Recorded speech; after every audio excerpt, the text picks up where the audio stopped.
Chosen one. Heaven has paused time for you right now. Every noise around you fades because eternity is calling your name. You were never a random creation, never a coincidence, never a passing breath in the wind. You were spoken into existence by the voice of God before the foundations of the world were laid. That whisper of light, your name was etched into the scrolls of destiny long before you ever took your first breath. You feel it even now, don't you? That pull inside your spirit that refuses to let you live an ordinary life. The world tried to label you as too much, too intense, too different.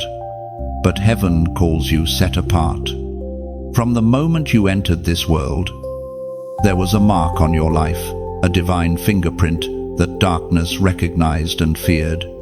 Every storm you faced, every rejection, every sleepless night wasn't random.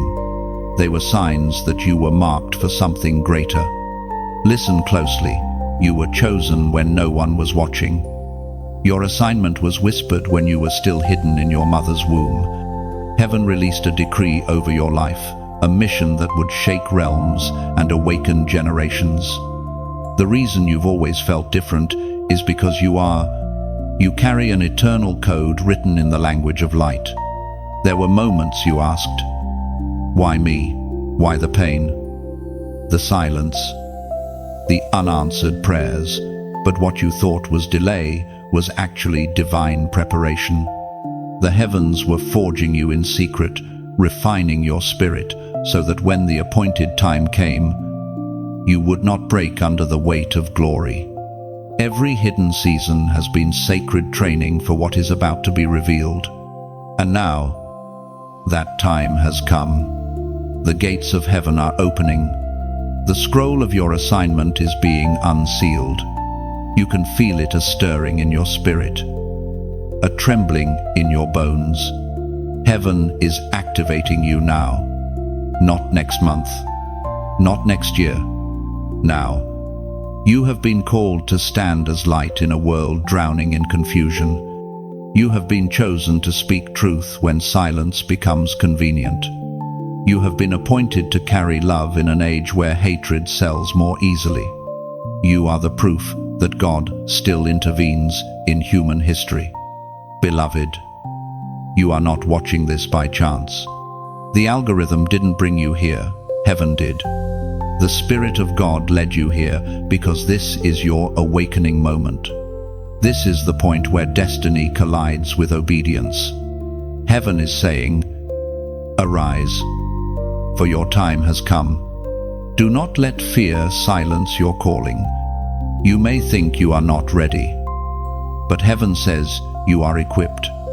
Every gift, every word, every experience has prepared you for this hour. You have been hidden, but not forgotten. You have been quiet, but not silenced. You have been wounded, but not destroyed. There are angels assigned to your name. They have watched over you in every accident that didn't happen, in every heartbreak that didn't kill you, in every tear you cried alone. You thought no one saw, but heaven recorded every one. You are stepping into a divine unveiling, where everything that once broke you becomes the foundation of your authority. The years of pain become your anointing. The betrayal becomes your discernment. The isolation becomes your altar. Heaven has written your story not in ink, but in fire. Listen, this is not a message to inspire you temporarily. This is a divine reminder to awaken what was placed inside you before time began. You are not called to blend in, you are called to break patterns.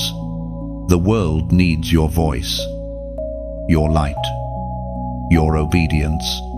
Every chosen one goes through wilderness before being revealed to nations. And now, it's your turn to rise. Lift your eyes. Chosen one, the time for hiding is over. The King of Kings has signed your activation. Heaven is ready to move through you.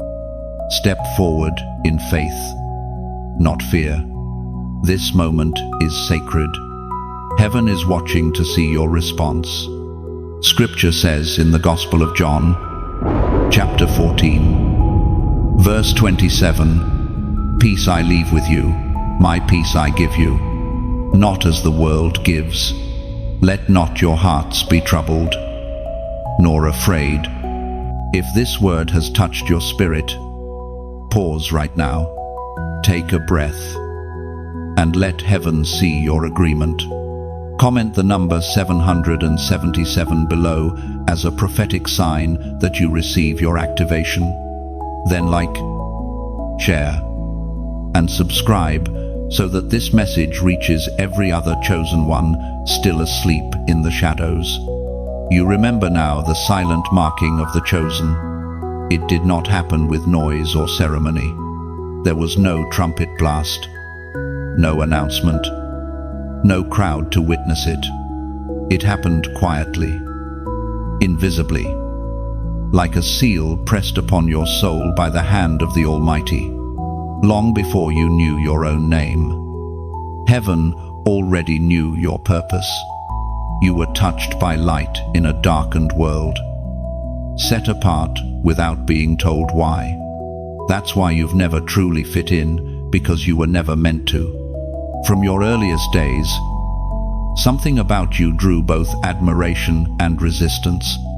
People were drawn to your light, but many could not stand near it for long. You carried purity that exposed pretense, hope that irritated despair. Even in moments of innocence, you felt the weight of invisible eyes, heaven watching, darkness plotting. The unseen world recognized you before the visible world ever could.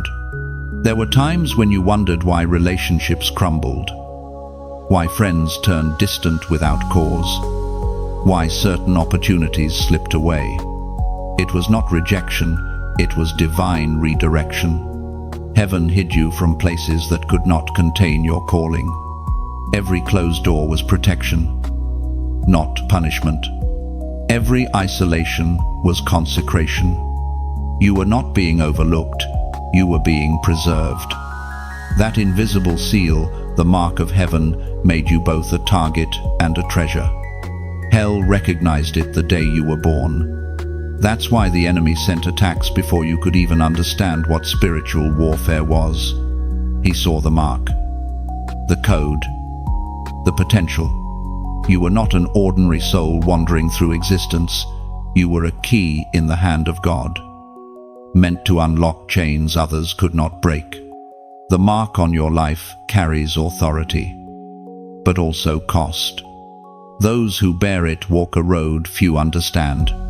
The loneliness you felt was not punishment, it was proof.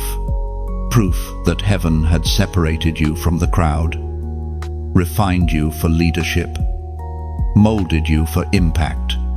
Chosen ones are never molded in comfort. They are carved through pressure, shaped in silence, built in places no one claps for them. You have felt misunderstood, maybe even forgotten, but heaven has not forgotten you. That mark still burns, unseen but undeniable. It's the reason you can't find peace in compromise. It's why sin feels heavier for you than for others. It's why your spirit aches when you drift from your purpose. The mark keeps pulling you back to alignment. There were moments when you tried to erase it to be normal, to fit in, to silence your spiritual sensitivity. But no matter how hard you tried, you could never outrun what was written on your soul. The mark cannot be undone. It was sealed in eternity. Heaven placed it there not to restrict you, but to remind you you belong to divine purpose, not public opinion. And even now, that seal is glowing brighter. The more the world descends into chaos, the more the chosen are being illuminated. The mark upon you is not fading, it's awakening. Heaven is reactivating what once lay dormant. The quiet voice inside that tells you there is more is not imagination.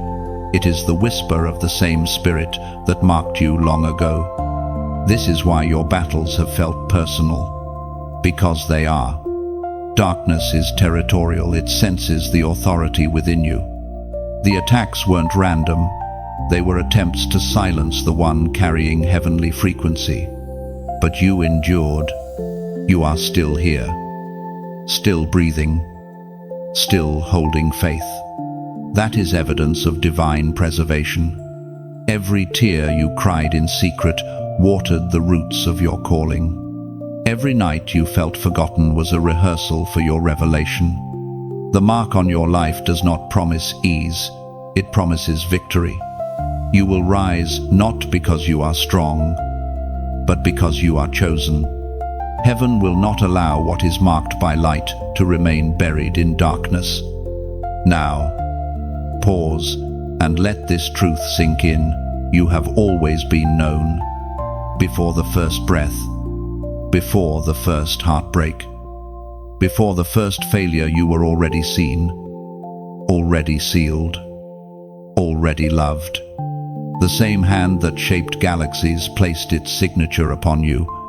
That is the silent marking. That is your proof that your life is not random, it is divine. Heaven speaks clearly through the words in Deuteronomy, chapter 7, verse 6. For you are a people holy to the Lord, chosen out of all, his treasured possession on earth's face.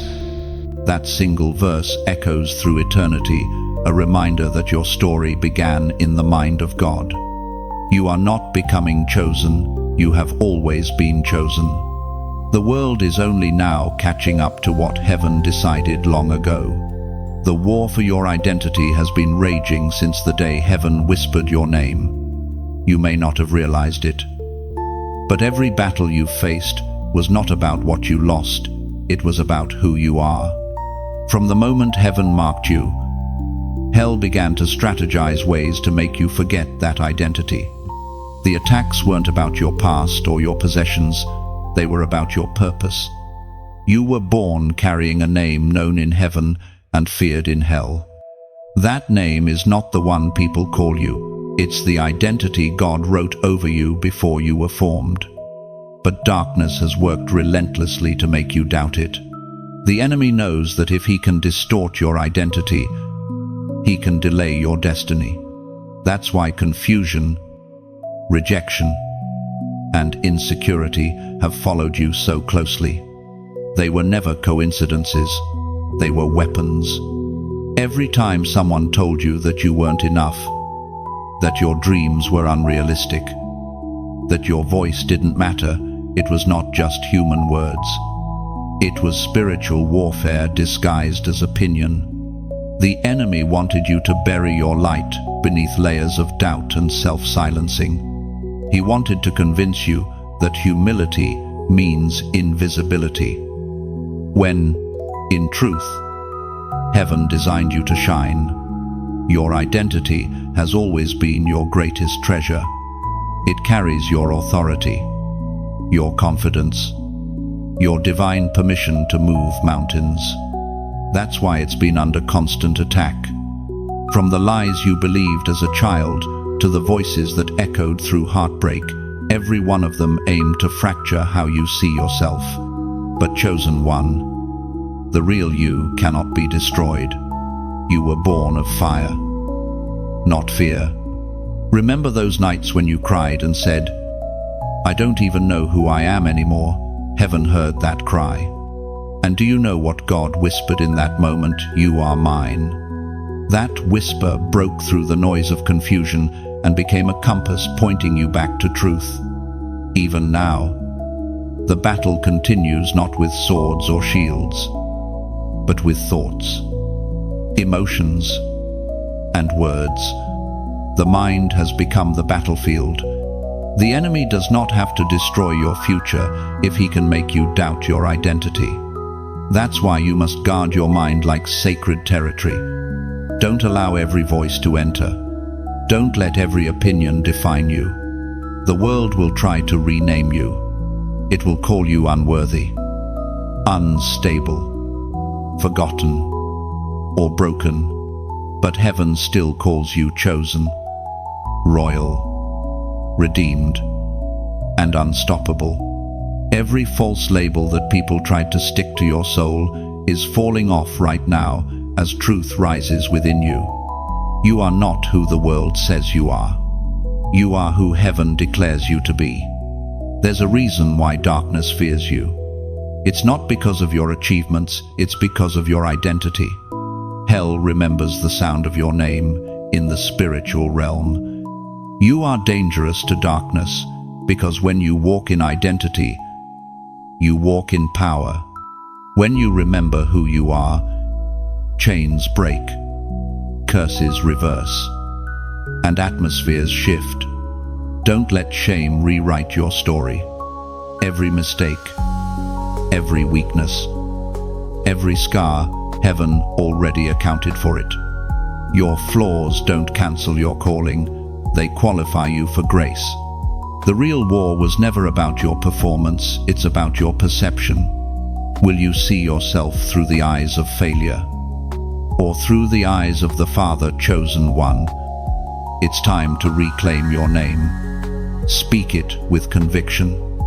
You are not forgotten. You are not ordinary.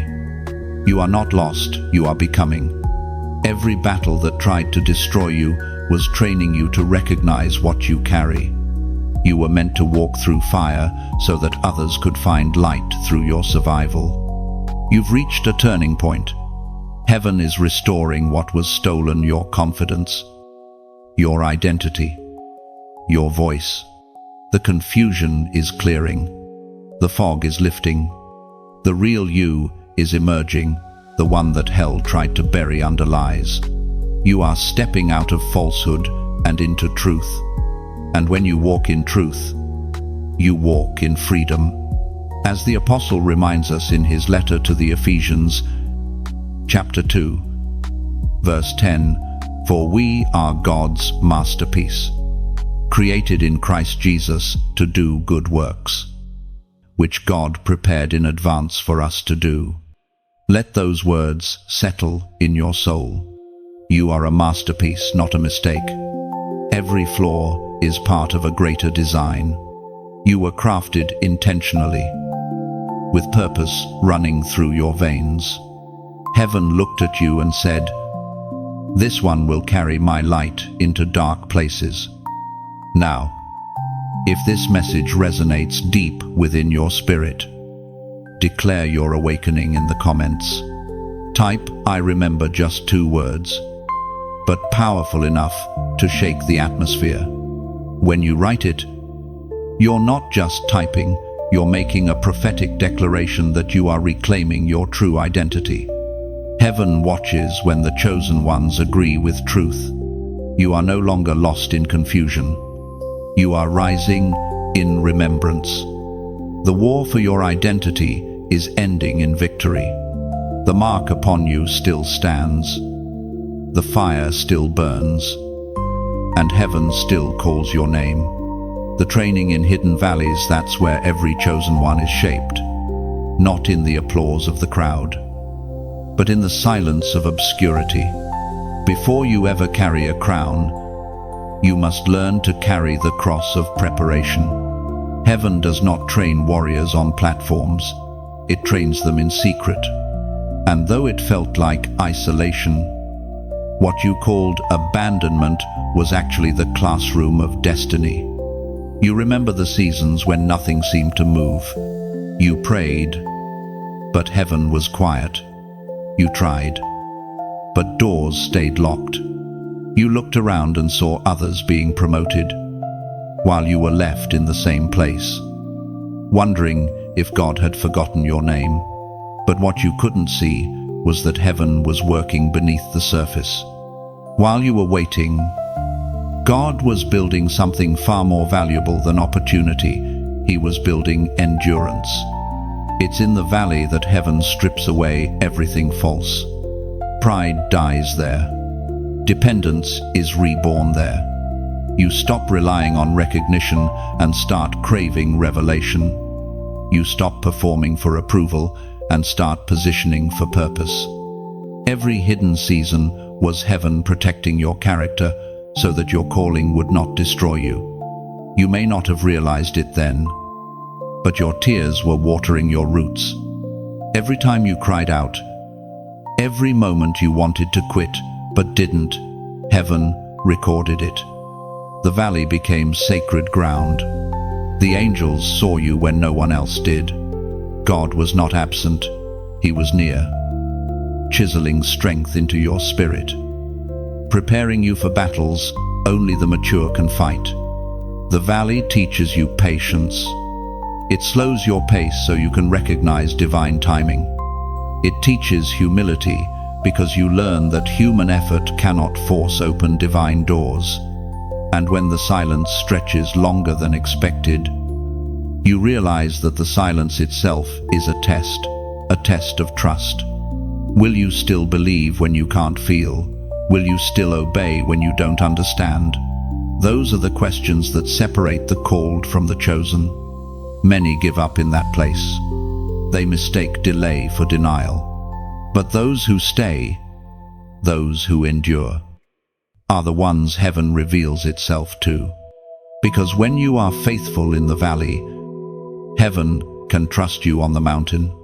The private victory of patience becomes the public testimony of perseverance. In the valley, you also learned discernment. You began to recognize the difference between good and God, between opportunities and distractions. You learned how to hear beyond noise, how to see beyond the natural. You learned to stop chasing validation and start pursuing presence. The valley purified your motives. It burned away the desire to prove yourself and replaced it with the hunger to please God. There were nights when you said, "I can't take this anymore," but heaven knew you could. Because you were not being crushed, you were being compressed for power. Diamonds are formed under pressure. Oil is produced through crushing. Glory is revealed through suffering. Every chosen one must pass through this refining fire, because only fire reveals what is pure. What once felt like a curse now looks like a foundation. The loneliness taught you intimacy with God. The waiting taught you how to recognize His timing. The disappointment taught you to find peace in His will, not in your plans. You came out of that valley different, quieter, stronger, wiser, anchored. Now, when storms come, you no longer panic, you remember the valley. You remember how God kept you when you had nothing left to hold on to but faith. You remember how He provided just enough light for the next step. That same God who trained you in silence will promote you in sight. And when heaven finally reveals you to the world, you won't be shaken, because your roots are deep. You won't crave applause, because you already know who you are. You won't seek validation, because the valley taught you how to live without it. That's the paradox of the chosen. Those who were hidden the longest often shine the brightest. The valley season wasn't meant to break you, it was meant to brand you. You carry the scent of survival, the fragrance of faithfulness. You have scars that tell stories of victory no one saw. You are not just emerging, you are ascending, as was spoken in the sacred texts of old.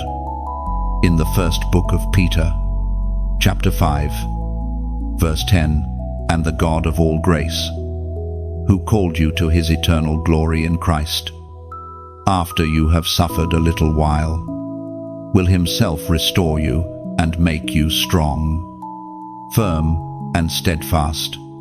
That is the promise of every chosen one who endures the hidden valleys after suffering.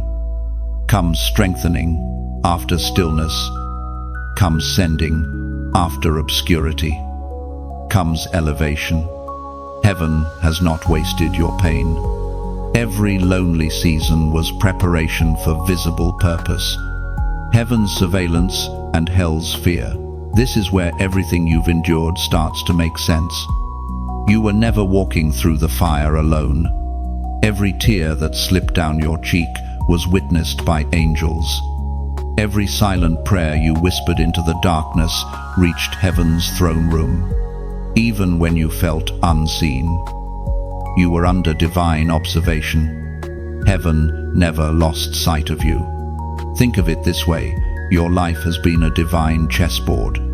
You've seen only a few squares ahead, but heaven has seen the entire board from above. What looked like loss was often a strategic move, heaven allowing you to be positioned where grace could find you. Every delay, every closed door, every season of waiting was part of a larger pattern only eternity could see. You were being guarded, even in the chaos. There were moments when the enemy set traps that should have ended you, but didn't. Accidents that never happened. Relationships that broke before they could destroy you. Opportunities that collapsed because they would have corrupted your purpose. You thought you were being rejected. In truth, you were being redirected. Heaven's watch over you was never passive, it was protective. At times, you felt forgotten, but you were actually being hidden under divine surveillance. There's a difference between being unseen and being overlooked. When a seed is buried, it's not forgotten, it's being prepared to bloom. And that's what heaven has been doing with you all along, guarding, shaping, waiting for the right season to let you rise. But while heaven was watching you with love, hell was watching you with fear. Darkness studies light, it trembles at it. Every time you survived, something meant to break you. Hell took notice. Every time you forgave instead of retaliated, every time you prayed instead of panicked, every time you chose faith over fear, the demonic realm lost power. Hell doesn't fear your perfection, it fears your persistence. The fact that you're still standing means the strategy of hell failed. You were not supposed to survive some of the things you went through, but you did. And that survival is the evidence of divine protection. You see, the enemy never attacks what isn't a threat. His obsession with you is proof of your importance in the kingdom.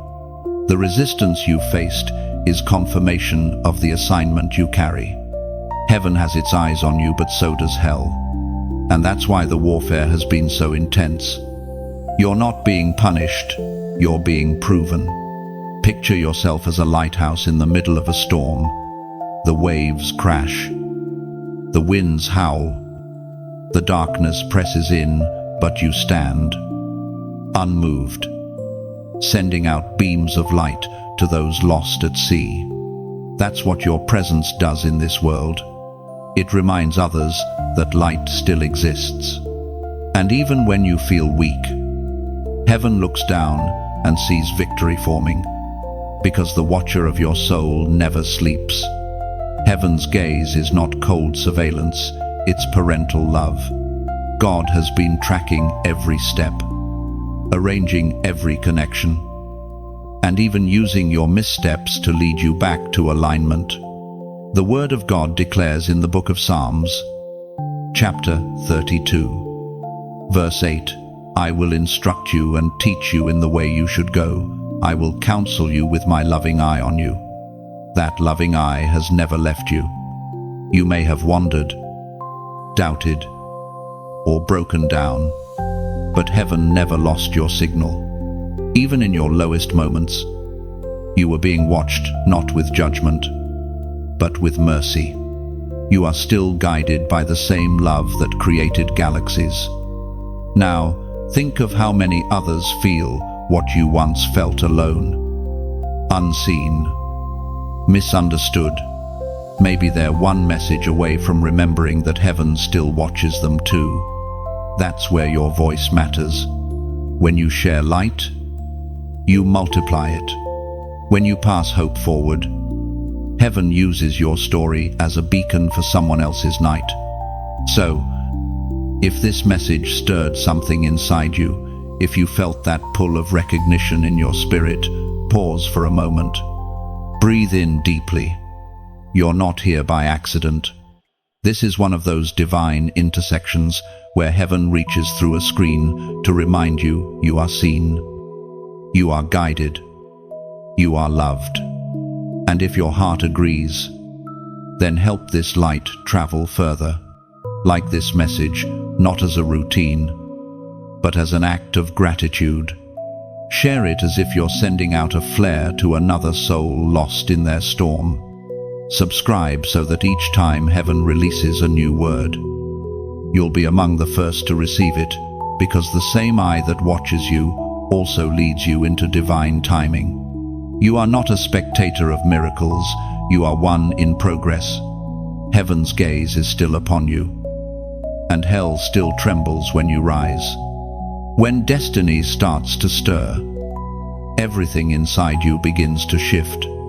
It's not loud at first, it's a whisper, a stirring, a sense that something is awakening deep within. You begin to feel restless, not because you're ungrateful, but because your spirit senses a change coming.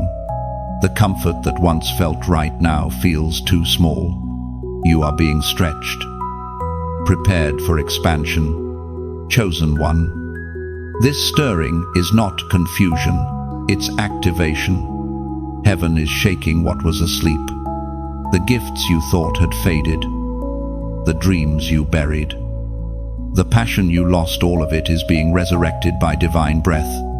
You may not recognize yourself in this season because God is calling out a version of you that you have not yet met. Everything you have gone through has been leading to this. The silence of the valley, the battle for your identity, the moments of rejection, all of it was training for the assignment now rising before you. You are standing in the early tremors of destiny. The ground beneath your feet feels unstable, not because you are off path, but because heaven is rearranging the ground itself to carry your next step. But don't mistake divine stirring for chaos. When destiny begins to move, everything not rooted in purpose begins to shake. Old friendships fall away. Habits that once comforted you lose their hold. Doors that once opened easily now remain shut. It is not punishment, it is pruning. Heaven is cutting away what cannot go with you into the next season. You may wonder, why now? Because the appointed time has arrived. Heaven works by divine timing. And when the clock of eternity strikes your hour, no force in hell can delay it. But before heaven releases new authority, it always checks the heart. This stirring is also testing, are you willing to move when God says move? Even if it costs your comfort, you'll notice signs all around you. The same song keeps repeating in your spirit. A scripture echoes in your heart. People you haven't heard from in years suddenly reappear. These are not coincidences, they are divine confirmations. Heaven is arranging reminders to let you know it's time. The more you try to settle, the more unsettled you feel. That's because your assignment refuses to let you sleep. The seed inside you is ready to sprout. And heaven will not allow you to remain buried. This stirring will grow stronger until obedience becomes your only peace. Chosen one. Destiny does not knock, it shakes. It shakes you awake. Shakes away the old patterns. Shakes you until your spirit rises and says, "Here I am. Lord, you have felt the rumble long enough. It is time to answer." As Jesus himself declared in the Gospel of Matthew, chapter 5, verse 14, "You are the light of the world. A city set on a hill cannot be hidden." Do you see it now? The stirring is heaven's way of uncovering your light. The season of hiding is ending. The city within you, the one God built with dreams, resilience, and divine fire, can no longer stay buried beneath fear. You were never meant to live small. You were meant to be seen, not for your glory, but for His. So don't run from the shaking. Let it do its work. Let it burn away hesitation and awaken hunger. This is not the time to play safe. This is the time to move in faith. The same God who called you will equip you. The same heaven that stirred your spirit will order your steps. You might feel unqualified, but remember, this God never chooses the equipped. He equips the chosen. Every insecurity, every doubt, every weakness will become the proof that His strength lives in you. You will look back on this season and realize that the stirring was not a warning, it was a signal that heaven has begun your activation, a signal that the time you prayed for is here, a signal that destiny no longer sleeps. If this word resonates deep within your chest, if you feel the stirring, the trembling, the quiet knowing, acknowledge it. Don't let this pass like another moment of motivation. Let heaven see your agreement. Comment the number 444 below as a prophetic declaration that you are aligned with divine timing. This number represents open doors, supernatural order, and spiritual awakening. When you type it, you are saying, Lord, I am ready. I choose to move when you move. The shaking is not meant to break you, it is meant to build you. This is the moment destiny begins to breathe again, and heaven is watching to see how you respond. Rise, chosen one. The world is waiting for your obedience. The language of signs and divine patterns, this is how heaven speaks to those who are awake. For the chosen ones, God rarely shouts.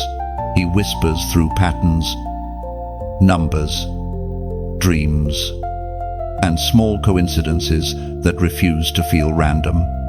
These are not accidents. They are divine breadcrumbs scattered across your path, calling you to look deeper. Maybe you've noticed it. The same number appearing everywhere you go, the clock, the receipt, the license plate. Maybe a verse keeps repeating, or a dream keeps returning with slight variations. These are not coincidences. They are codes from heaven, gently reminding you that the supernatural is closer than you think. Chosen one. Heaven communicates in ways that bypass logic. When words fail, symbols speak. When your heart is too heavy to hear, God speaks through patterns. Every repetition is a message. Every delay is a warning. Every alignment is a signpost saying, you are not alone. You are being guided. You've been trained by the world to dismiss these things, to call them coincidences or imagination. But the Spirit is awakening your sensitivity again. What you call strange, heaven calls sacred. These signs are not for entertainment, they are for direction. Heaven uses them to confirm what your spirit already knows, but your mind struggles to accept. Think of Joseph, the dreamer. God didn't speak to him through sermons or speeches, but through dreams that carried revelation. Or think of Gideon, who asked for signs not because of unbelief, but because he needed assurance. Heaven responded not with rebuke, but with confirmation. God understands that chosen ones often carry assignments so heavy that they need supernatural reassurance along the way. The signs are heaven's way of saying, keep going. You may not understand the full picture yet, but you are being led, piece by piece. You'll notice divine repetition, similar events, familiar phrases, numbers that feel charged with meaning. These are spiritual echoes, guiding you like the rhythm of a heartbeat. At times, you may doubt it. You'll think, maybe I'm reading too much into this. But the peace that follows when you notice them, that quiet assurance deep inside, is the Spirit's confirmation. The divine does not seek to confuse, it seeks to clarify. Patterns also appear in seasons. Notice how certain tests keep repeating people who hurt you in similar ways. Opportunities that test the same weakness. Moments where you must choose between comfort and conviction. Those aren't cycles of failure, they're classrooms of mastery. Heaven allows repetition until revelation takes root. When you finally respond differently, the pattern breaks and you step higher. The signs aren't always soft. Sometimes heaven speaks through disruption. A sudden ending, an unexpected delay, a closed door that makes no sense. All can be divine messages written in the language of interruption. When plans fall apart, ask, what is heaven protecting me from? When you lose something you thought you needed, ask, what is heaven making space for? Even nature participates in this language. The right song at the right time. The random stranger who says the exact words you've been thinking. The scripture that appears twice in one day. Heaven orchestrates these things with precision, weaving them into your journey like threads of divine assurance. According to what is revealed in the book of Proverbs, chapter 3, verse 6, in all your ways acknowledge him, and he shall direct your paths. Those words are not poetic, they are practical. To acknowledge him is to recognize his hand in everything, from the grand miracles to the smallest moments. When you do, your path begins to straighten, not because life gets easier, but because your awareness sharpens. You begin to see the divine logic behind life's mystery. Chosen one. You are learning heaven's dialect. The world calls it coincidence. The faithful call it communication. Every sign you've seen lately, the repeated dreams, the recurring numbers, the subtle whispers has been heaven's way of saying, stay aligned. You are on the right path. You don't need to chase signs, you need to recognize them. The signs are not the destination, they are the compass. They keep you centered when your vision blurs, when your emotions cloud judgment, when you feel too human to feel holy. Soon, you'll realize that the divine has never stopped speaking, only your awareness needed awakening. You will see the rhythm of heaven in everything, the way the wind moves, the way the light falls, the timing of encounters that change everything. Once your spirit learns the language of signs, you'll never walk blind again. For the chosen ones, nothing is random. The divine writes in patterns, speaks in echoes, and paints in repetition.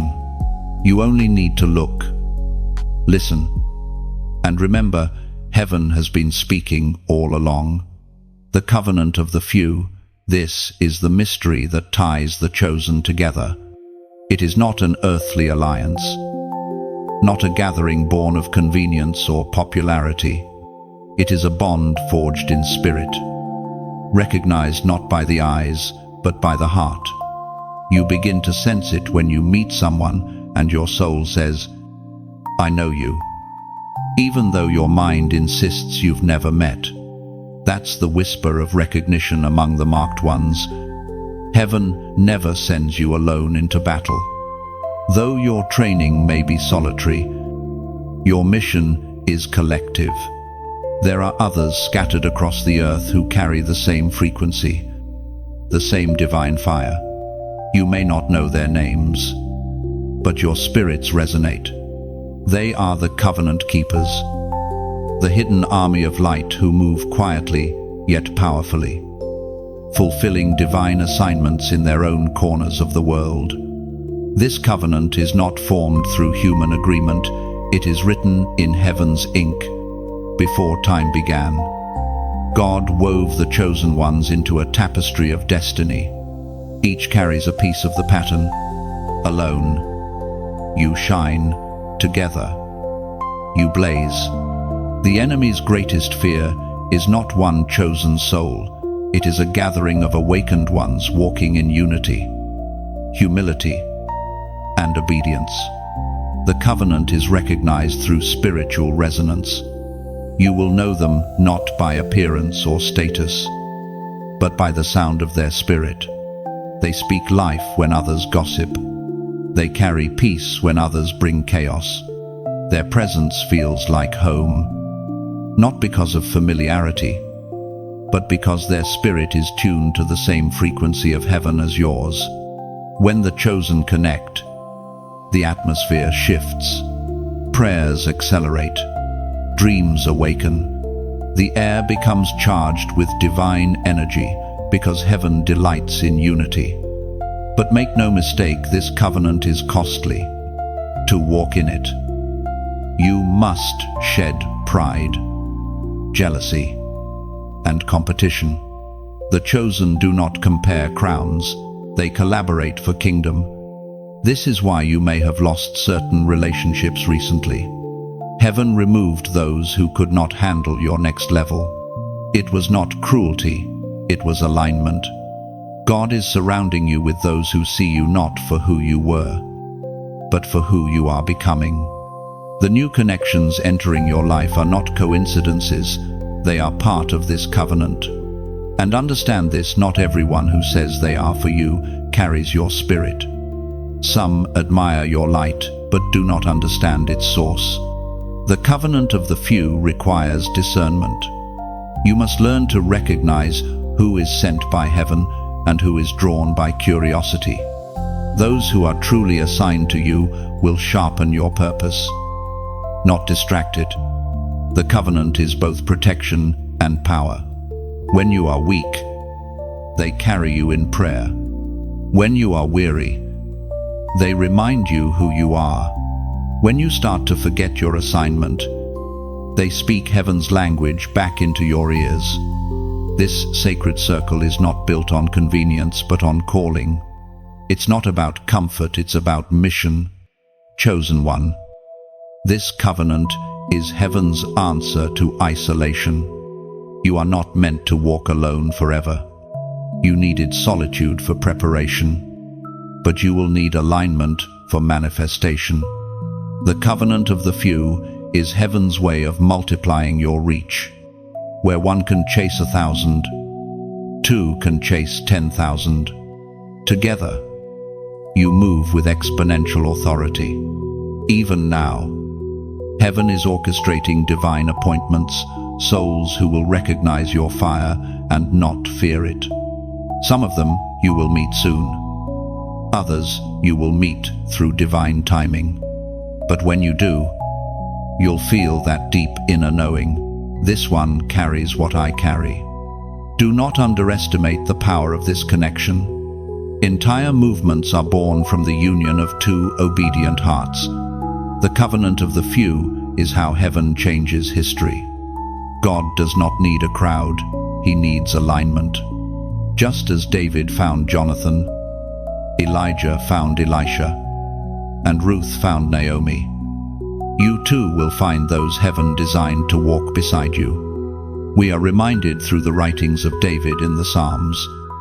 Chapter 133, verse 1. How good and pleasant it is when God's people live together in unity. That unity is more than agreement, it's shared purpose. It is not built on the fragile bond of comfort, but on the eternal foundation of calling. Each chosen soul plays a different melody, yet together they form heaven's harmony. The covenant of the few will outlast distance, time, and conflict. It will pull you back to purpose when distraction calls your name, and when your assignment feels too heavy. It will remind you you were never meant to carry it alone. This is the sacred mystery of divine connection. Heaven hides its greatest treasures not in temples of gold, but in the hearts of people who carry the same fire. You are about to meet them, work with them, and together reveal heaven on earth. The breaking of delay and doubt. This is the moment heaven confronts everything that has held you still. For so long, you have carried promises like seeds in your heart, waiting for them to bloom. You've prayed, planned, prepared, and yet it seemed as though time itself resisted you. But chosen one, heaven says, the delay is over. What was paused is now moving. What was withheld is being released. You see, delay is never denial, it's divine calibration. When God holds something back, it's because He is aligning the timing, the people, and the place. The delay has been working for you, not against you. Heaven has been building the foundation for the fulfillment to stand strong. But while delay refines your promise, it also reveals your faith. It shows whether you can trust God's silence as much as His speech. And then there is doubt, the quiet thief that slips in while you wait. Doubt doesn't always scream. Sometimes it whispers. It tells you, maybe you misunderstood. Maybe you missed your moment. Maybe you're not worthy. But doubt is a liar dressed as reason. It disguises itself as logic when, in truth, it's fear wearing a mask. Heaven never measures your faith by how loudly you speak it, but by how consistently you live it when nothing seems to happen. Every time you prayed again after disappointment, you were breaking a chain. Every time you believed when it made no sense, heaven recorded it as victory. You may not realize this, but your waiting season has produced something sacred authority. Delay did not weaken you, it gave you spiritual muscle. You learned how to pray with persistence, how to hope without evidence, how to stand when every reason said to give up. The waiting was not wasted. It was training for endurance. And endurance is the language of champions. Still, heaven knows the weariness that comes when promises take too long. You've seen others move ahead. You've watched doors open for people who didn't fight as hard. And somewhere inside, it stung. You wondered if God forgot your name. But He didn't.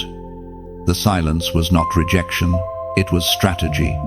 God was not punishing you, He was protecting the promise from premature exposure. Delay has a purpose. It humbles you before elevation. It keeps pride from poisoning promotion. It forces you to depend, not on your own effort, but on divine orchestration. That's why, right before breakthrough, the pressure intensifies. The night gets darker before dawn because spiritual birth requires spiritual labor. Chosen one, your labor season is ending. You are standing at the edge of manifestation. The heaviness you felt lately isn't depression, it's delivery. Heaven is pushing the promise forward. This is why you've been feeling the pull to pray again, dream again, believe again. The same God who made you wait is now commanding time to release what belongs to you. It was proclaimed in the second letter to Peter, chapter 3, verse 9. The Lord is not slow in keeping His promise. He is patient with you, not wanting anyone to perish, but repent. That verse is a divine reminder. What seems slow to you is perfect timing to heaven. God delays only when delay serves destiny. He waits not to punish, but to prepare. Every second of waiting has been necessary. Every pause intentional. The breaking of delay is not only external, it's internal. You're being freed from the mindset that says you are behind. You are not behind. You are on heaven's schedule. You have not missed your season. You are entering it. Doubt told you you're late. But destiny says you're right on time. So now, chosen one, breathe deeply. Let go of the frustration. Forgive the waiting. Thank the delay. And watch what happens when you do. Peace will replace impatience. Clarity will replace confusion. And movement will replace stagnation. This is the hour of acceleration. What took years to form will unfold in moments. Doors that were locked will open suddenly. People who overlooked you will begin to notice. The fog of doubt is lifting, and faith is taking its rightful throne again. If you can feel that truth rising in your spirit right now, respond from the heart. Type "it is time" in the comments as a declaration of faith. You're not typing words, you're signing your agreement with heaven's timing. When you say it, you're declaring to every delay and every doubt, your power ends here. The breaking has begun. The waiting is over. The promise is now. The rising of the mantled ones. This is the season heaven begins to unveil its hidden warriors. For years, you have walked through shadows, carrying assignments too heavy to explain, prayers too deep to share. But heaven is now lifting the veil. Those who were forgotten are about to be remembered. Those who were overlooked are about to be revealed. The mantles that once rested in silence are now stirring with fire. A mantle is not a garment of fabric, it's a covering of divine purpose. It's invisible to the world, but undeniable in the spirit. When heaven places a mantle upon you, it's a declaration that your life carries a mission larger than your comfort. It's the unseen robe that distinguishes the ordinary from the anointed. You may not have realized it, but the seasons of crushing you endured were heaven tailoring that mantle to your soul. Every tear was a thread, every heartbreak a stitch, every act of obedience a piece of divine embroidery. And now the fitting is complete. Heaven is calling the mantled ones to rise. These are not celebrities or influencers, they are intercessors, servants, builders, and carriers of presence. Their power is quiet, but their impact is thunder. The mantled ones rise differently. They don't chase attention, they attract it without trying. They don't strive for platforms, they build altars. They are the ones who walk into a room and shift the atmosphere without saying a word. Because heaven's fragrance lingers on them, they move with humility. Yet hell recognizes their authority. If you've ever felt like life stripped you bare, like everything was taken, it's because heaven was removing what didn't belong under your mantle. You can't carry the glory of God while wearing the garments of the past. The old identity had to die so the new authority could live. The mantle requires surrender before it can release power. When you walk under that mantle, you no longer react the same way. What once angered you now awakens compassion. What once scared you now stirs boldness. You begin to speak, move, and love with divine precision. The mantle transforms not just your position, but your perception. You start seeing yourself not as a survivor, but as a steward of light. The voice of God thundered in the book of Exodus, chapter 3, verse 12. And God said, I will be with you. This will be the sign when you bring them out. You'll worship on this mountain. That verse is more than history, it's prophecy. Just as Moses received his sign at the moment of calling, so do you. Heaven is saying, you will know it is I who sent you because my presence will go with you. The mantle is not proof of worthiness, it is proof of assignment. You have been chosen not because you are perfect, but because you are willing, chosen one. This is the time to walk tall, not in arrogance, but in assurance. Heaven has endorsed you. You have passed tests others never saw. The mantle you carry will speak louder than your words. Don't rush to explain yourself. Those meant to recognize you will. Because spiritual authority doesn't need introduction, it needs manifestation. You've been hidden long enough.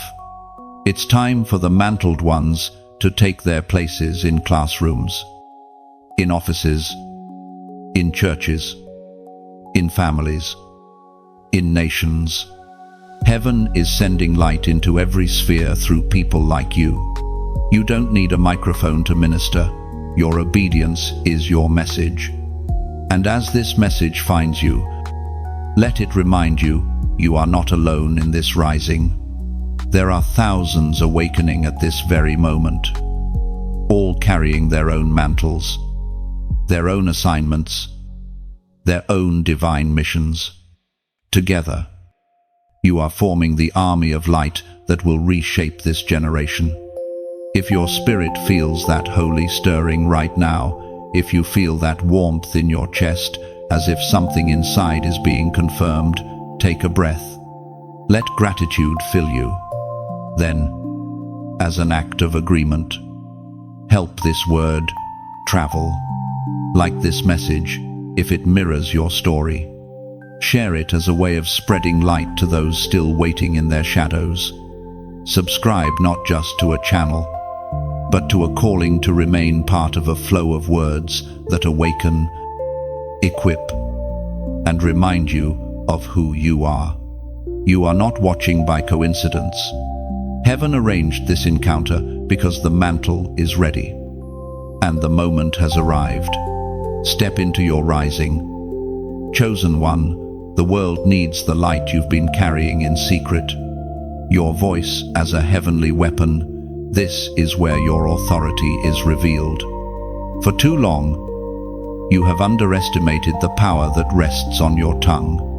You thought words were small, fragile, fleeting, but heaven knew from the beginning that your voice carries creation itself. The same breath that formed galaxies now flows through you every time you speak truth. Chosen one. Your voice is not just sound, it is spiritual vibration. When you declare light, it disrupts darkness. When you speak peace, chaos loses its grip. When you proclaim God's promises, heaven responds. This is why hell tried so hard to silence you. The enemy didn't fear your thoughts, he feared your words. Because your words, spoken in faith, have the power to shift atmospheres. Think back to every moment you were silenced, times you swallowed truth to avoid conflict, times you downplayed your gift to fit in, times you stayed quiet while injustice echoed loudly. Those weren't random moments of timidity, they were battles for your weapon. The enemy wanted you to believe your silence was humility, when in truth, it was captivity. Heaven is calling you to reclaim your voice, not just to speak, but to speak with purpose. Every chosen one must learn to use their voice as both sword and song. Your declarations cut through deception, but your worship heals what the sword exposes. That balance, truth and tenderness, is the sound of divine authority. There is a reason prophets were always attacked first. The voice carries the blueprint of heaven. When you speak in alignment with God's will, your words travel beyond time and space, setting events in motion, long before your eyes can see them. That is why prayer matters. It's not just communication, it's construction. Every time you pray, you're building spiritual infrastructure that your future will walk upon. Even in your ordinary moments, your words shape reality. Every complaint weakens the walls of faith, and every declaration strengthens them. You are either reinforcing heaven or empowering hell with what you say. That's why you must guard your speech like a sacred altar. Speak not out of emotion, but out of revelation. Your voice is not meant to echo pain, it's meant to echo purpose. Speak what heaven says, not what fear suggests. When you align your words with divine truth, they become weapons sharper than steel, arrows tipped with light. Heaven moves through agreement, and your words are the signature of that agreement. But understand this: before your voice can carry power, it must first carry purity. A weapon in untrained hands can cause destruction. That's why God often takes the chosen through seasons of silence, not to punish, but to purify. He teaches you when to speak, what to say, and when to remain still. The silence refines the sound. Remember Moses, hesitant and trembling, claiming he couldn't speak well, yet God told him that his voice would confront Pharaoh and part the sea. It wasn't eloquence that mattered, it was obedience. The same is true for you. Heaven isn't looking for perfect speech, it's looking for willing vessels. When you open your mouth, God fills it with words that pierce darkness. As the apostle reminds us in his letter to the Hebrews, chapter 4, verse 12, "For the word of God is alive and active, sharper than any double-edged sword. It penetrates even to dividing soul and spirit, joints and marrow. It judges the thoughts and attitudes of the heart." That verse isn't just about scripture, it's about divine speech. When you carry the word within you, your own voice becomes an instrument of discernment. You begin to speak words that cut lies apart, separating truth from illusion. You don't just inspire, you awaken. Your voice carries lineage. It echoes the prophets, the psalmists, the apostles, all those who once spoke into chaos and created order. You are part of that lineage now. Your sound matters. When you pray, heaven listens. When you worship, walls fall. When you declare, the atmosphere shifts. Don't wait for a stage or a microphone. Your battlefield may be your home, your workplace, your inner thoughts. Speak life there. Declare peace there. Release truth there. The sound of your obedience reverberates further than you know. The enemy fears the awakening of your voice because it marks the end of his influence in your atmosphere. When you speak with faith, you command light into existence. When you speak forgiveness, you break curses. When you speak hope, you resurrect what was buried. Chosen one, your weapon is already in your mouth. Use it wisely. Speak with courage. Speak with grace. Speak as one who knows heaven stands behind every word.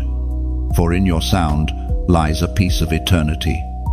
And when you release it, the world cannot stay the same. The prophetic code within you. This is where your divine identity begins to reveal its blueprint. From the moment heaven breathed life into your being, something sacred was written into your spiritual DNA. It wasn't random, it was intentional. Every chosen one carries a specific code, a prophetic design that aligns them with a heavenly purpose no one else can fulfill. This code is not a mystery to God, it's a mystery to be discovered by you. That's why certain things in your life have always drawn your attention, the same kinds of people, missions, ideas, or causes. The things that ignite your passion are not accidents. They are the language of your divine assignment speaking through desire. You have been decoding pieces of it all your life. Every heartbreak, every victory, every delay, it all formed part of the message heaven wrote into your soul. Sometimes you mistook it for coincidence, but destiny does not deal in accidents. Each fragment of your story has been revealing the pattern of the prophetic code within you. When God designed you, He didn't just create you to exist, He created you to carry. You carry revelation in the form of instinct. You carry authority in the form of compassion. You carry wisdom in the form of wounds healed by grace. And this combination, unique to you, is what makes your life a prophetic message written for this generation. That's why comparison kills calling. You cannot decode your purpose while reading someone else's instructions. The prophetic code within you awakens only when you stop performing and start listening. Listen to what grieves you, what moves you, what refuses to leave your spirit even when you try to forget it. That's heaven's whisper calling your assignment by name. You felt it many times, those moments where you sensed divine alignment. When you said or did something and felt heaven's approval move through you like electricity. That was your prophetic code activating. You weren't trying to be powerful, you were simply being you. And that was enough for heaven to flow. The code inside you is also generational. You are carrying redemption for things your bloodline couldn't finish. There are promises your ancestors prayed for but never saw. And they now live inside you as dormant instructions. That's why certain patterns in your life seem ancient. It's not just personal. It's prophetic. Heaven trusts you to complete what others began. But the code must be guarded. The enemy cannot destroy what God created. So he tries to corrupt what God encoded. That's why the warfare around your mind has been so intense. If the enemy can fill your heart with noise, he can block your ability to hear the frequency of your calling. Protect your atmosphere. Be careful who you let speak into your life. Not every voice deserves access to your code.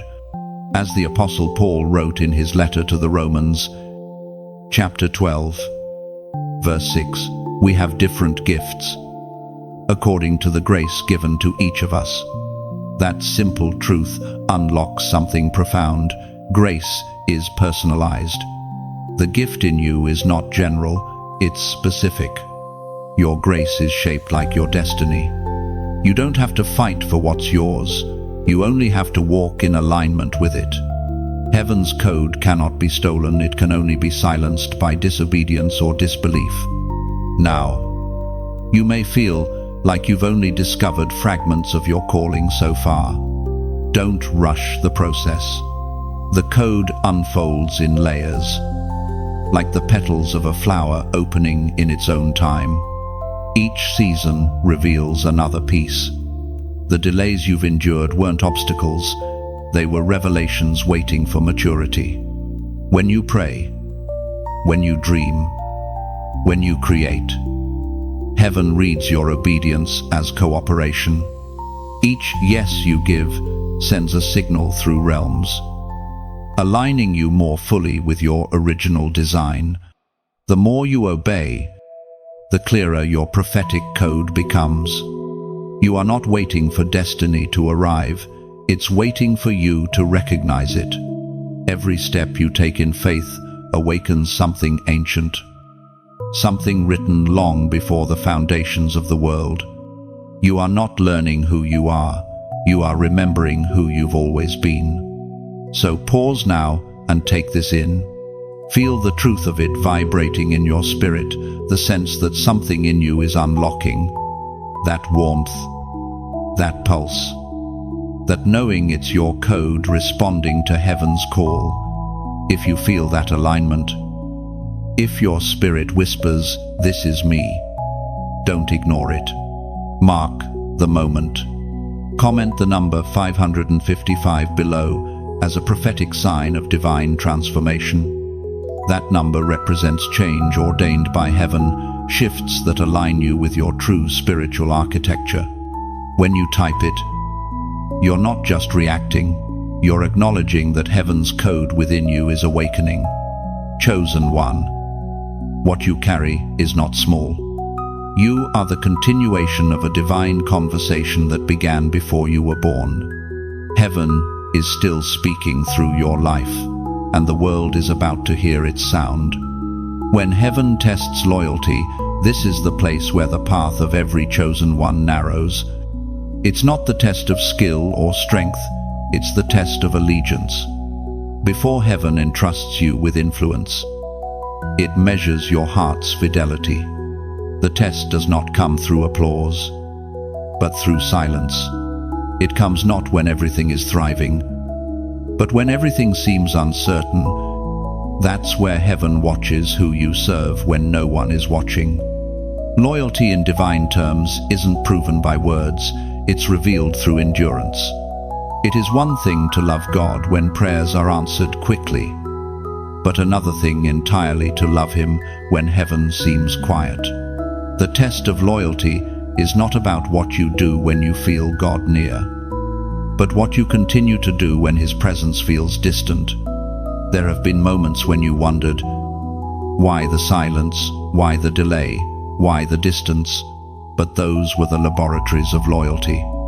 Heaven already knew your faith could shout in victory. Now it wanted to see if your heart could whisper in the wilderness. The real measure of devotion is found not in triumph, but in trust. You see, when God tests loyalty, He is not looking for perfection, He's looking for consistency. The loyal heart keeps serving even when unrecognized. It keeps sowing even when there's no harvest in sight. It keeps believing when evidence disappears. Heaven uses silence to separate those who seek miracles from those who seek Him. Every chosen one will face this season. It's the stage between promise and fulfillment, between calling and commission. It's the furnace that burns away selfish motives. In this space, obedience feels like sacrifice, and faith feels like foolishness. You pray, but answers hide behind mystery. You serve, but results come slow. Yet in the unseen, something sacred is forming. Heaven is strengthening the spine of your spirit. Think of Abraham, waiting years for a promise that seemed impossible. Or Job, sitting in ashes, yet refusing to curse God. Or even Jesus, sweating blood in Gethsemane, saying, "Not my will, but yours." These are the portraits of loyalty that heaven honors the ones who remain when convenience leaves. And yes, loyalty costs something. It will cost you the approval of those who cannot understand your obedience. It will cost you opportunities that look appealing but aren't aligned. It will cost you comfort. Because divine loyalty requires surrender, but every cost becomes seed. And every seed produces fruit in due time. When heaven tests loyalty, it also reveals identity. The test strips away false labels, titles, positions, applause, and exposes the essence of who you are when everything else is gone. What remains is truth. And truth is what heaven crowns. The test doesn't come to destroy, it comes to define. There will be moments when the temptation to walk away feels strong, when prayers seem unanswered and you start to wonder if you misheard God. Yet even in those doubts, something within you refuses to quit. That something is the Spirit's anchor. It keeps you tethered when logic tells you to leave. That's what loyalty looks like. It's faith without conditions. During these tests, you might feel unseen, but the truth is that heaven watches closely. Every act of quiet obedience, every moment you choose patience over panic, adds weight to your crown. Angels stand witness to the loyalty of the chosen. The silence that once felt cruel becomes sacred, because it refines your faith until it glows. As the prophet Samuel recorded in the first book of Samuel, chapter 16, verse 7, "The Lord does not look at the things people look at. People look at the outward appearance, but the Lord looks at the heart." That verse is the essence of loyalty's test. Heaven doesn't measure worth by visibility or results. It measures by motive. The unseen choices are the loudest sermons in the throne room. God sees every small act of faithfulness you thought no one noticed. He sees the times you stayed when others left, gave when others took, believed when others doubted. In time, every test of loyalty becomes a testimony of trust. The same silence that once felt empty will echo with revelation. You will look back and realize heaven was never ignoring you, it was investing in you. The test was not meant to expose weakness, but to confirm strength. And when the season of testing ends, you will not emerge bitter, you will emerge anchored. Your loyalty will not just be proven, it will be perfected. You will stand taller, speak wiser, and carry peace that no storm can shake. Heaven will know, hell will tremble, and the world will see what endurance in faith truly looks like. That is the hidden honor of every chosen one, to be trusted enough to be tested, and faithful enough to remain. The clash of kingdoms, this is the invisible war that has always surrounded you. It is not a battle fought with swords or soldiers, but with choices, words, and faith.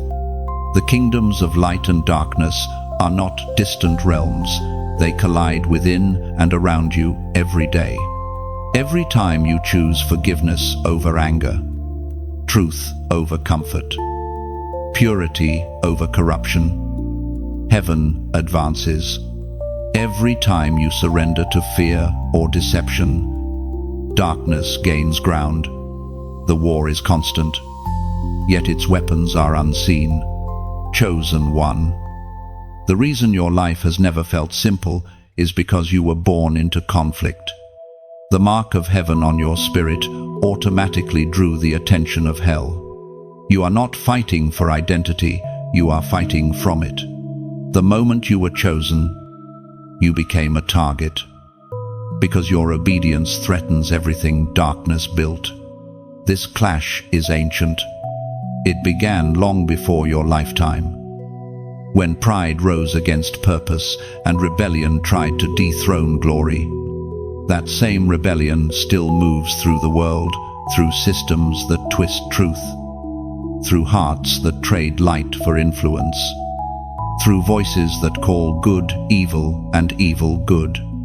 But amidst that confusion, heaven positions its chosen ones as living proof that righteousness still stands. You may not always feel like a warrior, but every prayer you whisper is a strike against darkness. Every act of love is an arrow of light. Every decision to stay faithful when it would be easier to compromise becomes a victory that echoes through eternity.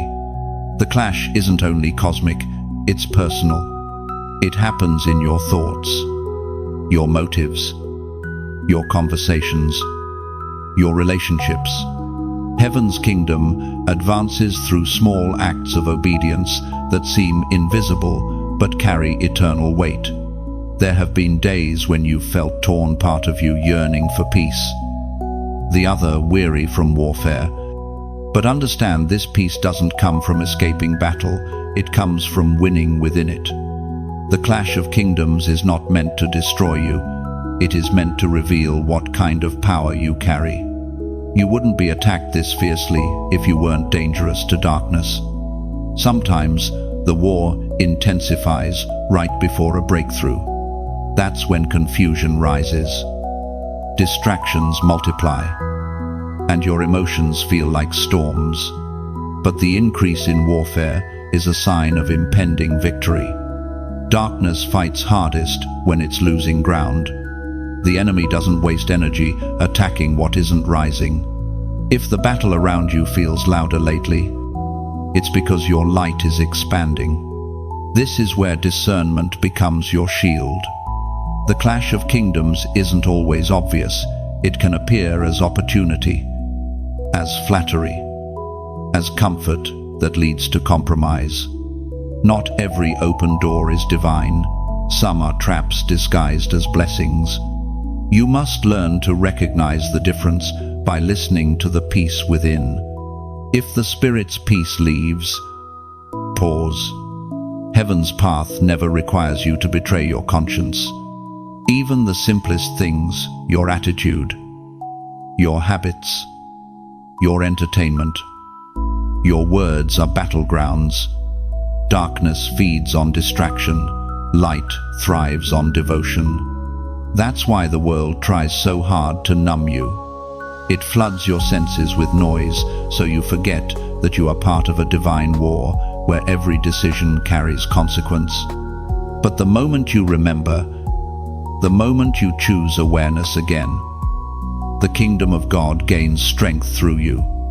The apostle reminds us in his letter to the Ephesians, chapter 6, verse 12, "For our struggle is not against flesh and blood, but against the rulers, against the authorities, against the powers of this dark world, and against the spiritual forces of evil in the heavenly realms." That verse pulls the curtain back. Your battle isn't against people, it's against patterns, mindsets, and forces designed to drain your faith. Recognizing that truth frees you from bitterness. You stop fighting humans and start confronting the real enemy. You begin to see how light disarms darkness, not through rage, but through revelation. In this clash, victory doesn't look like domination, it looks like endurance. Heaven wins through hearts that refuse to surrender. Your persistence in prayer, your patience in trial, your purity in a polluted culture, these are acts of rebellion against hell's agenda. Every time you choose light, you reinforce heaven's rule on earth. And though it feels endless, this war is already written to end in triumph. The light always wins. The darkness may roar, but it cannot rewrite the outcome. The cross was the moment the kingdoms clashed and light triumphed once and for all. What you are living now is the aftershock of that victory, the enforcement of what was already secured. So when the battle feels heavy, remember whose side you're on. Remember that your armor is truth, your sword is the word, and your strength is the Spirit. Stand firm. You don't fight alone. Heaven surrounds you, and every wound you've sustained is proof that you're still standing. You are not defeated, you are deployed. The great reveal of purpose, this is where everything begins to make sense. You have walked through wilderness, silence, delay, and fire. But now, heaven starts connecting the threads. What once felt like random pain is now forming a pattern of divine precision. The story of your life is turning into a revelation, and what was once confusion is becoming clarity. It's like standing before a giant tapestry. You could only see knots and tangled threads up close. But now, heaven pulls you back to reveal the full picture. You see how every heartbreak was a doorway. Every closed season was protection. Every unanswered prayer was redirection. You were never lost, you were being woven. When heaven reveals purpose, it doesn't appear as thunder, it appears as understanding. The veil lifts, and you finally grasp why you had to walk through what you did. The lessons, the losses, the waiting, all of it carried messages written in pain but delivered in grace. You realize that God wasn't punishing you, He was preparing you to hold more than you ever imagined. Chosen one, you've reached the point where the purpose beneath your pain begins to speak. That's why the weight on your heart feels lighter. Now, it's the moment before revelation turns into release. Heaven is aligning your inner world with your outer reality. The fragments of your story are forming sentences again. And the author has picked up his pen. The Spirit spoke through the prophet Jeremiah. Chapter 29, verse 11. For I know the plans I have for you, declares the Lord, plans to prosper you and give you hope. That verse is more than reassurance, it's the rhythm of heaven's design. It means that even when you felt forgotten, the plan was still unfolding. Even when you doubted your steps, the map was still accurate. God's plans are not fragile, they survive your confusion, your delay, and your detours. Purpose may bend, but it never breaks. Imagine a sculptor chiseling marble. Every strike seems violent, unnecessary, painful to the stone, but the sculptor sees the form within. That's what God has been doing with you. The blows you felt were not meant to destroy, they were meant to reveal. The shape emerging is your purpose. The figure taking form is your destiny. And now, you stand at the edge of revelation, realizing you were never merely surviving, you were being sculpted into a vessel that carries heaven's heart. The purpose inside you is not small or self-serving. It's meant to heal, to restore, to awaken. Others will look at your scars and see proof that God still rebuilds what was once broken. But purpose isn't about spotlight, it's about stewardship. To walk in purpose is to carry heaven's message in your own language, through your own story. You might express it through art, leadership, kindness, business, or prayer. The form doesn't matter, the essence does. When you move in purpose, everything around you begins to realign. The right people appear, the right doors open, the right timing unfolds, and as heaven begins to reveal your purpose, there's a gentle warning. Do not forget where you came from. Purpose without humility leads to pride, but purpose carried with gratitude leads to power. Every victory must point upward. Every achievement must echo, "He did this, not me." That's how you keep your light pure. You're no longer wandering in the dark, you're walking in revelation. Heaven is about to amplify your influence not because of who you are, but because of what you've endured. Your endurance has become your endorsement. You've proven faithful in silence now. Heaven trusts you with sound. And this is where I want to speak from my heart. If this message resonates with your journey, if it mirrors the quiet unraveling that led you here, then let this be your reflection moment. Like this message not for algorithm's sake, but as an act of gratitude. Every like is a whispered thank you to heaven for not letting you give up. Share this message, the way a lighthouse sends light across the ocean, not to show off the glow, but to guide others through their storm. Someone out there is still where you once were, wondering if the silence will ever end. Let your share be the hand that reaches back to say, it does. Keep walking. And if your spirit feels drawn to keep walking this journey, subscribe not as a routine gesture, but as a way to stay connected to reminders of light. Each word released here is part of a flow meant to strengthen the chosen ones like you, who are walking through purpose with grace. Now, take a breath. Look at how far you've come. You are not who you were at the beginning of this journey. The pain refined you. The waiting trained you. The silence shaped you. And now, purpose is revealing you. Heaven is proud. Crowning of the obedient ones, this is the moment heaven honors what persistence built. The crown is not made of gold or jewels. It is made of endurance, humility, and faith refined through fire.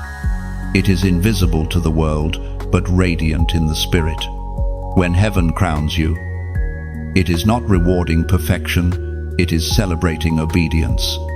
You see, obedience is not glamorous. It rarely comes with applause. It often feels quiet, hidden, inconvenient. Yet it is the most powerful act in all of creation. Every miracle, every divine movement begins with someone who simply said, yes. The obedient ones are heaven's most trusted allies, those who choose God's will when it conflicts with their own. Chosen one, you are among them. You said yes when you didn't understand the cost. You stayed when walking away would have been easier. You forgave when resentment felt justified. That is obedience, not loud, not dramatic, but unshakably powerful. Heaven takes note of that kind of faithfulness. Obedience is love in motion. It's the language of those who trust that God's wisdom exceeds their understanding. And in a world that celebrates control, obedience feels like surrender, but in the kingdom, surrender is the highest form of strength. When you obey, you align yourself with divine order, and the flow of heaven's power begins to move through you unhindered. Every act of obedience plants a seed that will outlive you. Sometimes you'll see its fruit in your lifetime. Other times it will blossom in generations to come. The obedient ones don't obey for recognition, they obey for relationship. They follow not to be seen, but because they see. It's easy to follow when the path is clear, but true obedience begins in the fog, when the next step is invisible, when faith must walk where sight cannot. Those who have walked through that fog know the sound of God's whisper better than the roar of fear. They know that every step of obedience is an act of worship, even when it hurts. And now, heaven crowns such ones. The crown is not an accessory, it's an acknowledgement. It says, you remained faithful when you could have fallen away. It says, you trusted me when nothing made sense. It says, you let go of what you wanted so I could give you what you needed. This crown is forged in surrender, not ambition. As was written in the second letter to Timothy, chapter 4, verse 7-8. I have fought the fight, finished the race, kept the faith. Now a crown awaits from the righteous judge. That is the promise for the obedient ones. The crown of righteousness is not reserved for the flawless, it's for the faithful. The world may overlook your sacrifices, but heaven never forgets. Every quiet yes became a jewel in your crown. Every hidden act of obedience added another layer of glory to your story. When you reach this point, the battles that once terrified you now make sense. You realize the storms weren't sent to break you, but to shape you into someone trustworthy with heaven's authority. The crown doesn't just represent reward, it represents responsibility. To wear it means to carry heaven's heart with maturity and mercy. Obedience transforms ambition into compassion. It teaches you to lead from humility, to influence without arrogance, to speak truth without cruelty. The obedient ones are not perfect leaders. They are surrendered servants who carry light where others see only darkness. Their crowns are not meant to decorate their heads, but to reflect the glory of the one who gave them strength to endure. Sometimes you won't even notice the moment heaven places the crown upon you. It doesn't arrive with fanfare, but with peace. Suddenly, you feel lighter. The striving stops. You sense a deep assurance that you are where you're meant to be. That peace is the invisible coronation of heaven, a quiet ceremony between you and God. And, once crowned, you walk differently, not higher, but deeper, not louder, but truer. The crown of obedience doesn't make you proud, it makes you humble, because you know it wasn't earned, it was entrusted. You wear it not as a symbol of arrival, but as a reminder of alignment. Chosen one. The crown fits because the crushing shaped it. The trials formed it to rest perfectly on your spirit. You carry it not to boast, but to bless. Every time you lift another, every time you forgive again, every time you keep walking when others stop, you shine with the quiet glory of the obedient ones. Heaven's final activation, this is the moment where everything converges. Every trial, every revelation, every season of silence and awakening has led you to this threshold. You are standing between what was and what will be. The air feels different here, not heavy, but charged. You can sense that heaven is closer than breath, watching, waiting for your next step. This final activation is not about being handed something new. It's about realizing what has already been given. Heaven is not adding to you, it's awakening within you. The gifts, the wisdom, the faith, the courage, they were there all along, wrapped in layers of experience and endurance. The veil between potential and purpose is dissolving. Chosen one. Heaven's activation is not a loud moment, it's a divine recognition. It's when your spirit finally says, I understand. It's the quiet strength that rises after the storm, the steady clarity that replaces chaos. Heaven doesn't just call you, it confirms you. You begin to walk differently, not because the path changed, but because you finally know who you are while walking it. Every chapter before this was preparation. The first activation woke your awareness, the middle taught you endurance, but this one commissions your soul. You are no longer in training, you are in transmission.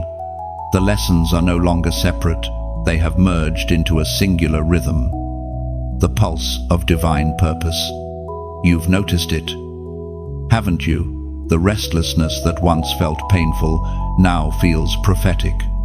The waiting no longer drains you, it steadies you. You've stopped asking when and started saying, I'm ready. That shift is the sign. Heaven activates the willing, not the perfect. The moment you choose to step forward without needing to know the entire map, the movement begins. As the apostle wrote in his letter to the Philippians, chapter 1, verse 6, being confident of this, that he who began a good work in you will carry it on to completion until the day of Christ Jesus. Activation is not a performance, it's a release. You don't have to chase it, you simply align with it. The moment you stand in agreement with who heaven says you are, power flows naturally. This activation doesn't make you more spiritual, it makes you more true. It harmonizes your inner world with heaven's rhythm until your thoughts, words, and actions all speak the same language, obedience. You may feel unqualified, but that's the sign that heaven's power is about to flow. God doesn't activate pride, he activates purity.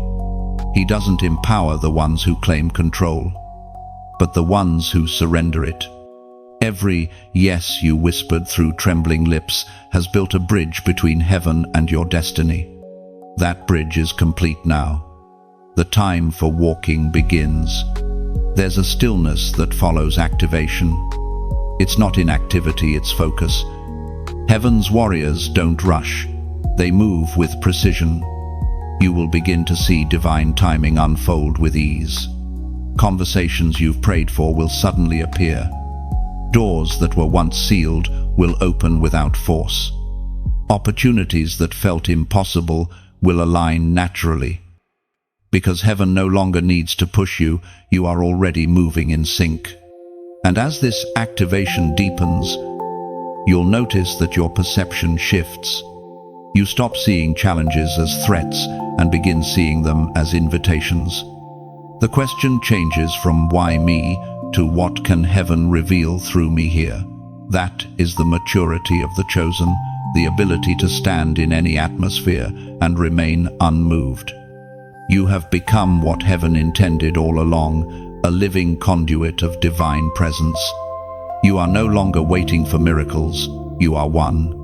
The atmosphere around you will feel your obedience. People will sense peace without knowing why. You will speak fewer words, but they will carry greater weight. That is the mark of final activation, clarity without noise, power without pride. The last layer of fear peels away here. You no longer doubt whether you are worthy. You finally understand that worth was never something to earn, it was something to remember. The crown of obedience rests. The light of purpose shines. And the voice of heaven whispers, "Now go. Everything you need is already inside." This is not the end of the journey. It's the continuation of eternity's plan through your life. The final activation is the opening of the next chapter, the one you will write not with words, but with living. Heaven has poured everything into you. Now, you pour it into the world. The story that began before your birth continues through your obedience. The scroll is open. The fire is lit. The chosen have awakened. Heaven has activated you completely, irrevocably, eternally. The journey has reached its final breath. But your story is only beginning. Everything you've read, everything your spirit has felt was never coincidence. Heaven led you here because your time has come. You are not who you were when this began. You are stronger, sharper, more awake to what you carry. The light within you has found its voice. Now, as this message settles into your heart, take a quiet moment and let gratitude rise.